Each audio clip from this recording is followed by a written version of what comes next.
ఏంటమ్మా ఎక్కడి నుంచి వచ్చావు? ఏంది భూమి సమస్య ఏంది?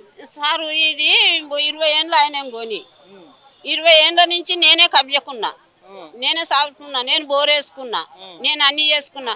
ఇప్పుడు ఇండ్ల భూపాల్ గారు, ఇండ్ల సిద్ధరాములు, ఇండ్ల సిద్ధులు, ఇండ్ల నర్సయ్య, వీళ్ళందరూ నా మీదకి ధైర్యం మీదకి వస్తుండ్రు సారు. దేనికోసమట? ఆ జాగా నీది కాదు, నాది కాకుంటే నేను కొన్నా.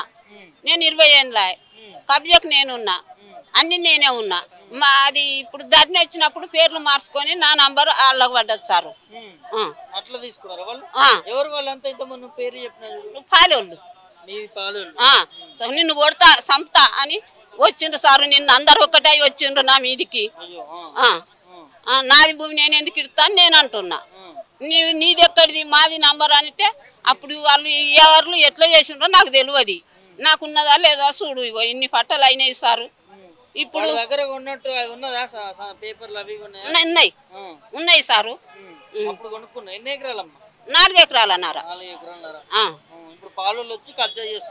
చేస్తామని వస్తే నేను రాని అని నేను అన్నా. అందరు నన్ను కొట్టేందుకు వస్తుండ్రు. మాది నారాయణపురం జనగాం దగ్గర చిన్నయ్య పెండ్లం. వీళ్ళందరూ నా మీదకి కబ్జా. నేను ఒక్కదాన్ని సారు. నా పిల్లలు చిన్నగుండంగా వెళ్ళి వచ్చిండ్రు. ఇక్కడ నేను కూలి చేసుకుంటే బతికేదాన్ని. ఇగో నన్ను ఈ బాధలు పెడుతుండ్రు సారు. నాకు నంబరు ఉన్నది నాదేనని నేను అంటున్నా. వాళ్ళు ఈ దారిని వస్తా చూడు, దాంట్లో వాళ్ళు ఎక్కించుకుంటారు నాకు తెలియదు. ఇగో నేను అప్పుడు కొన్నవి చూసుకోసారు. 20 ఏళ్ళ కింద కొన్నా నేను భూమి. లోపల ఏమన్నా ఇయ్యాలని వచ్చి దరఖాస్తు ఇచ్చిన సార్. నా భూమి నాకే కావాలి సారు. నేను పేదదాన్ని, కూలి చేసుకుంటే బతికేదాన్ని సారు. ఇంత దూరం వచ్చిన నేను.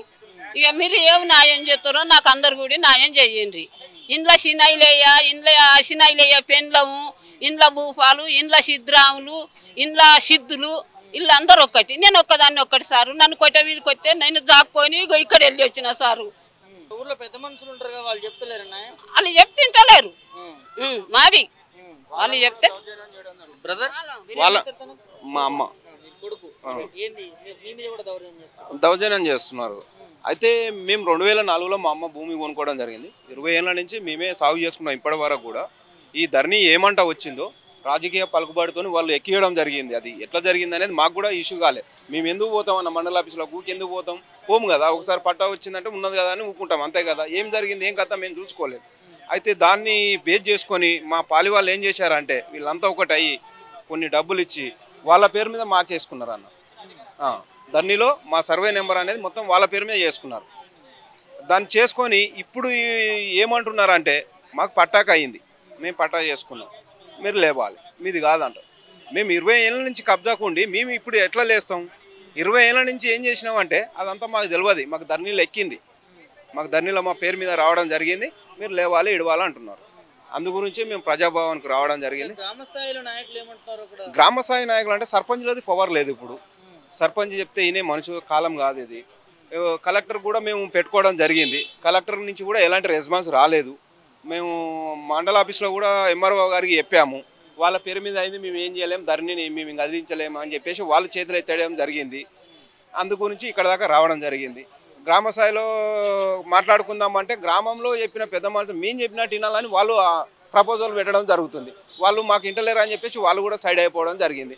పోలీస్ స్టేషన్కి వెళ్ళాము. పోలీస్ స్టేషన్కి వెళ్తే నలుగురిలో కూర్చొని మాట్లాడుకొని పంచాయతీ చేసుకోకుండా పరిష్కారం చేసుకోమని చెప్తే ఆడ సరే అంటున్నారు. ఊర్లోకి వచ్చినాక రావట్లేదు, మాకు అవసరమే లేదంటున్నారు. మా భూమి మాకున్నది, మేము చేసుకున్నాం కాబట్టి మాకు అవసరమే లేదు పెద్ద మనుషులతోనే అని చెప్పేసి పెద్ద మనుషులు చెప్పడంతో వాళ్ళు కూడా మేము ఏం చేయలేము, వాళ్ళు వినప్పుడు మేమేం చేస్తామని చెప్పేసి వాళ్ళు కూడా పక్కకు జరగడం జరిగింది. ప్రభుత్వానికి నా విజ్ఞప్తి ఏంటంటే ఇలాంటి సమస్యలను తక్షణమే కలెక్టర్లు కానీ ఎంఆర్ఓ కానీ ఆర్డీఓ గారు కానీ దీన్ని గ్రామ స్థాయిలోకి వెళ్ళి తక్షణమే ఇది రివ్యూ చేసి దీన్ని పరిష్కరించాలని చెప్పేసి సీఎం గారికి కోరుకోవడం జరిగింది.